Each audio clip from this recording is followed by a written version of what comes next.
This is the end of the last yuga, and we're coming into the age of the apocalypse.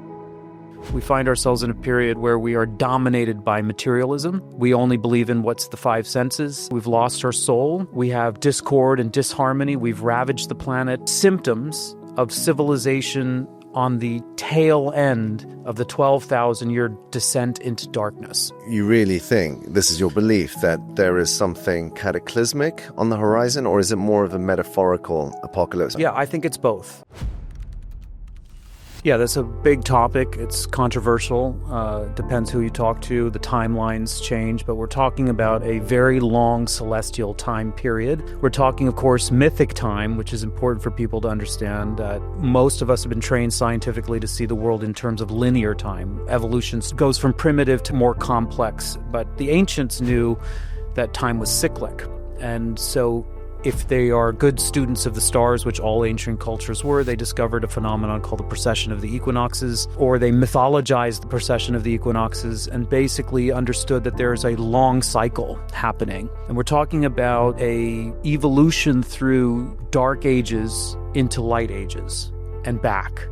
So it is mythic in that way. We're talking about a descent into the underworld, a long descent, 12,000-year journey of civilization collapsing, psychic space contracting, consciousness devolving, becoming very rudimentary, very coarse, confused about the world as being just material.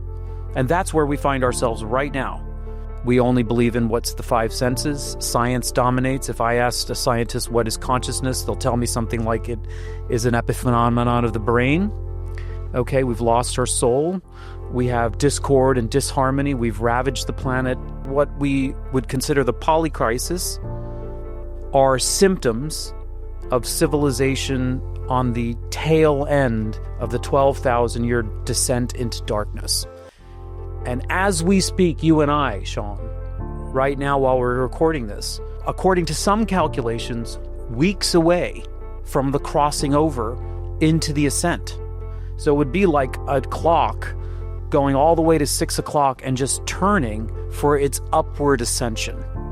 Okay, so this is why things are in equal measure absolutely catastrophic, and depending on how you look at things, it can be a time of tremendous upsurgence of innovation, hope, prosperity. We are on the cusp of turning into something bigger than most people can even conceive.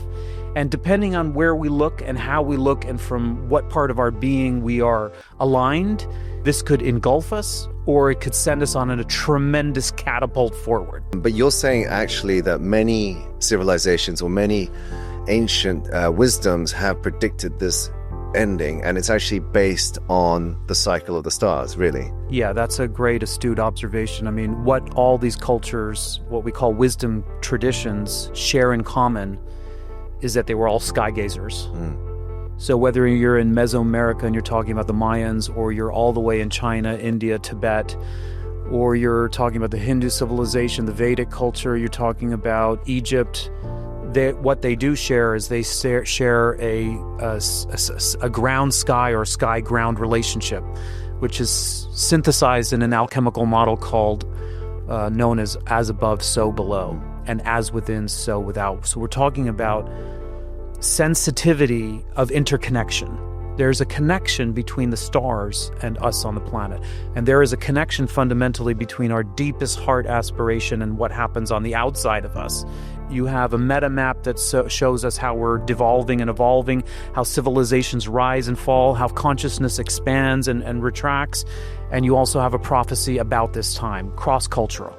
And this is where, if you look at just one, maybe you can brush it off. Maybe you can minimize it.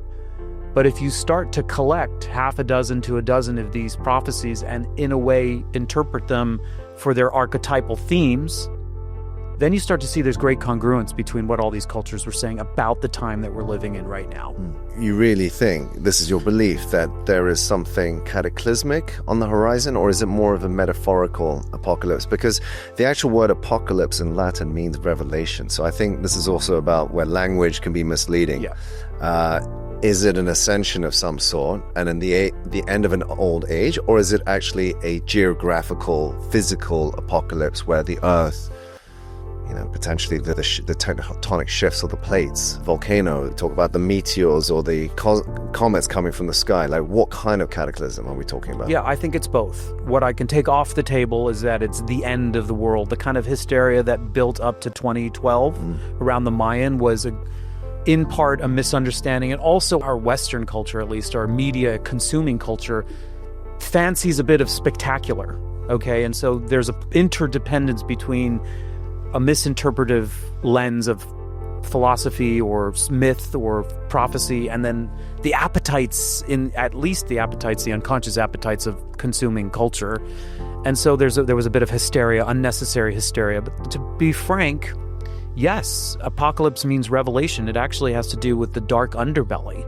The time that we're living in is a revelation in the sense that we are unearthing the insidious nature of the mind. Once we let go of God, in the famous Nietzsche sort of statement, God is dead, round about the time post-Enlightenment in Western Europe, once we buy right into science and we cut ourselves off from spirit and religion.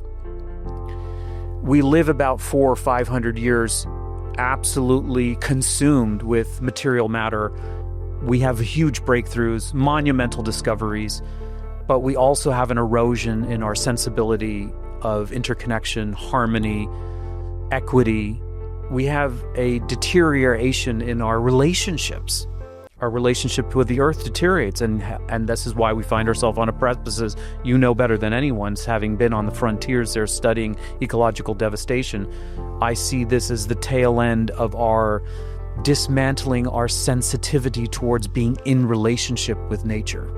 But we don't have a relationship with the non-physical world anymore. And you and I are sitting in Bali. The Balinese still preserve this.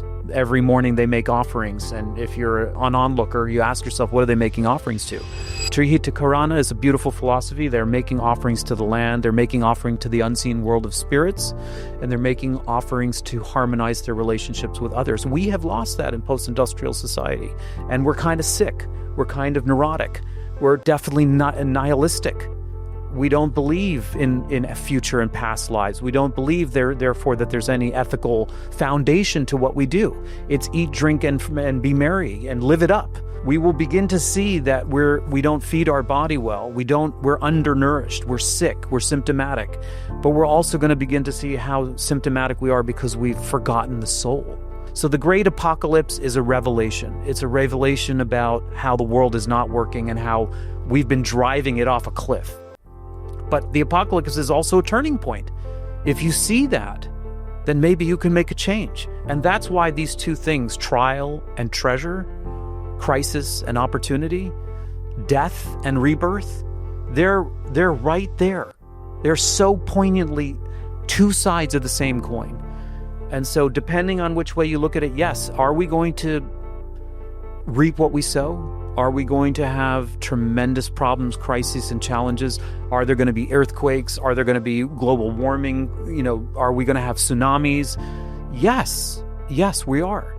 And are we also going to feel the absolute dredge of having to chase our tails in these corporate lives, in these little bubbles, in these ecospheres? Are we going to also feel the tremendous, pressure of time collapse because of technology?